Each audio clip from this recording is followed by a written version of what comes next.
They called him a squatter, but they forgot. This road was his before they even paved it. Eli Grant raised the black and white photo without a word. Across from him, the clipboard trembled in her hands, along with the illusion of control. The camera blinked.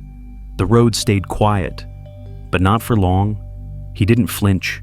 The wood grain beneath his boots was more familiar than any neighbor's name. Eli Grant had built the fence line, laid the gravel, stained every board of that dock himself. He wasn't just a man on this road. He was the road. Behind his cabin door, there was a nail. Not just any nail, hand-forged, curved from age, pressed into cedar. It held a wooden tag with 4 letters carved unevenly. M-A-R-Y. His wife's name. Gone 19 winters now. He still checked that nail every morning. Never touched it. Just looked. Made coffee the same way. Measured silence like a ritual. The HOA never noticed when they paved past his markers, but Eli did. They called him the old squatter down the bend, filed fees, threatened fences, posted signs. Still, he never answered, never fought, never asked for help. He just waited, not because he was scared, but because truth doesn't shout. One neighbor, a younger man in cargo shorts, whispered to another, "Wait, is that his photo?" The whisper was just loud enough, just uncertain enough. Eli lowered his hand, eyes locked on the woman's clipboard. His voice stayed in his chest, but something else spoke louder now. The camera was still recording, and this time, he wanted it to. Eli didn't move, not even when the wind carried the faint sound of birdsong from the trees behind him. His eyes remained fixed, not on her, but on the wooden post where the camera blinked red. Right there, that corner. 28 years ago, his wife's cookie stand sat beneath that exact tree. No banner, no name, just her, a folding table, 2 jars, one smile that never begged for attention. The same smile that said, "We build things here, even if no one sees." Back then, no toll sign, no clipboard woman, just gravel and grass. They carved the path together, weekends with bare hands, hammering salvage planks into place. He remembered the way her fingers pressed the nails, how she whispered, "Don't over-tighten. Let the wood breathe." That post was theirs. Before the board, before the bylaws, before HOA had cameras. Now, she's gone.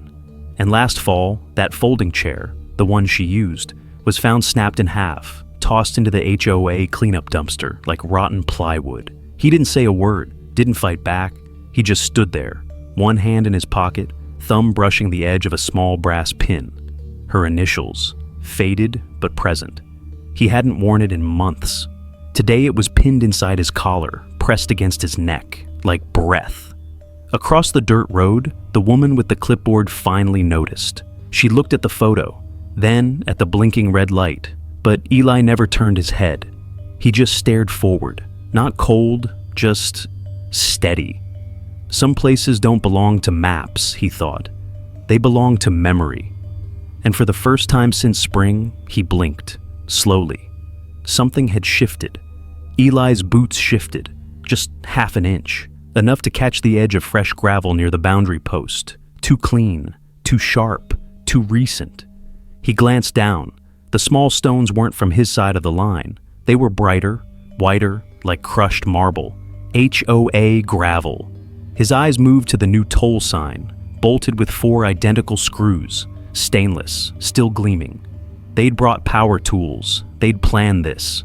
He didn't speak, but his jaw twitched, once. At the edge of the road, a kid on a BMX coasted by, slow, careless.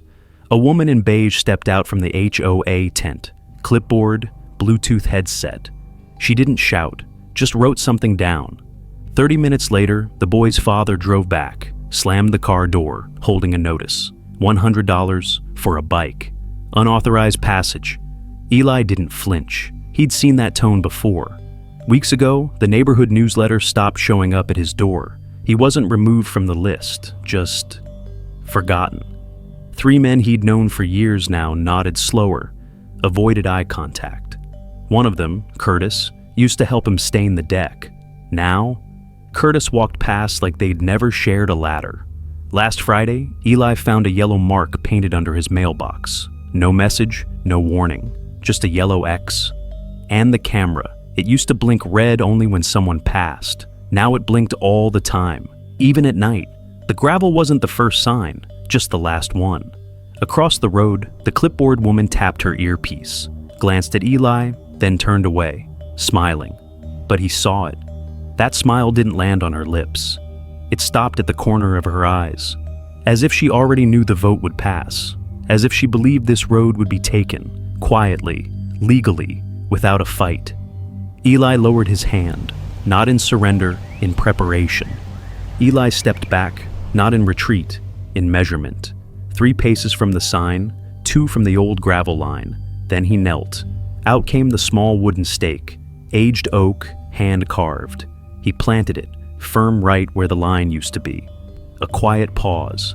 Then he reached into the canvas satchel. The photograph came out last, black and white, edges curled, slight tear across the corner. He hung it, with a rusted nail, 1 strike, his wife, 1996. Fold-up chair, cookie box. Same spot as the HOA camera, same backdrop, same dirt road. The people watching didn't speak, but something shifted. 2 kids stopped whispering. 1 woman lowered her phone. Curtis, who hadn't made eye contact in weeks, squinted, then stepped forward, just once. Across the road, the clipboard froze mid-air. Marjorie Denton blinked fast. The frame was too exact, the shadows too familiar. Eli stood. Still no words. But this time, the silence wasn't submission. It was clarity. A cough came from the HOA tent, then a voice, older, from the back. Was that the fall she brought oatmeal raisin? Heads turned. Eli didn't answer. He didn't have to. The camera behind the sign whirred softly, still recording. But now, it wasn't capturing a trespasser. It was filming a legacy. Someone in the crowd murmured, "I remember that chair." Curtis spoke louder.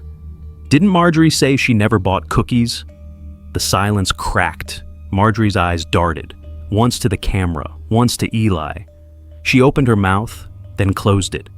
Eli stepped aside, just 1 pace, revealing the handwritten note on the back of the photo. It wasn't addressed to him. It wasn't signed by her. It was signed by Marjorie Denton, $5, oatmeal raisin, September 28th, 1996. The stake didn't wobble, neither did he. The hall lights buzzed. No one touched their coffee. Eli walked in. No papers, just the flash drive. He handed it to the man with the laptop. Didn't sit, didn't speak. The projector blinked alive. First clip, the HOA sign. Private toll, $100. Being hammered into place. By Marjorie Denton, her face, her grip, her clipboard, clear as daylight. Second clip, a kid on a red bike, pulled aside, a folded paper fine. $100. The room didn't gasp. It clenched. Someone whispered, "That's my nephew." Another, "That's my driveway." Eli stepped forward. From his pocket, a small wooden sign, faded white paint, thin, hand-drawn letters, "Give back the road to a good man." He placed it on the center table. No flourish, no speech. Then he turned, walked past the seats, past Marjorie, who now stared at her own feet. No one moved. The lawyer in the back stood, cleared his throat, but said nothing. From the side, Curtis stepped forward, held up a folder. Old land registry, from Eli's father, rightful maintenance, rightful use, from 1973, pause. Then, the lawyer finally spoke, low, uneven. "Well, that settles it." Eli didn't blink, didn't smirk, just picked up his mug, cold coffee, still full. 1 woman clapped, software, then another. But Eli was already out the door. Behind him, the projector still showed the boy on the bike, still frozen, still fined. No one dared turn it off. The wind picked up just after dawn. Eli stepped out with his mug, same path, same dirt, but quieter.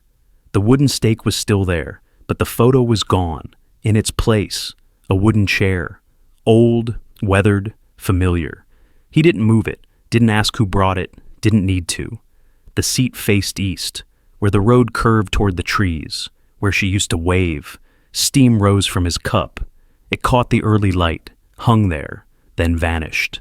A dog barked in the far orchard. A truck passed without slowing. No one stopped. No toll sign. No fine sheet. No Marjorie. Just the chair and the quiet. Eli sat, ran a thumb along the armrest, found a faint line carved deep in the grain. Sold $7.25.